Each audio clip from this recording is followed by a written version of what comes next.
Kuna mjamaa anaitwa Murara Kipaso. Hebu tusikie Kenya anaongea. Toa Ruto kwanza, tutafikiria baadaye. Hatutafikiria baadaye because the way government works is that when you are removing Ruto, he is immediately replaced by someone.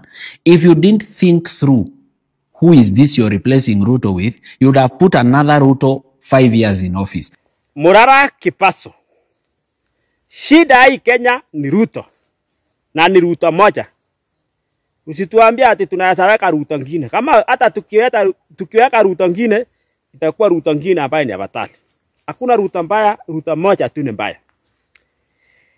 Mtu mwenye anasaiba pesa na kusema alipewa na Yesu ni Ruto moja tu. Ruto mwenye anasanyang'anya mtu shamba na kusema alipewa na Yesu ni Ruto moja. Ruto mwenye anaambia Wakenya nitawapeleka mbinguni ni Ruto moja. Ruto ambaye ni mkala kuliko yote Kenya hii ni Ruto moja. Sasa tunajua maruto yote nyame ambaye wakale wamesaa si wapaya.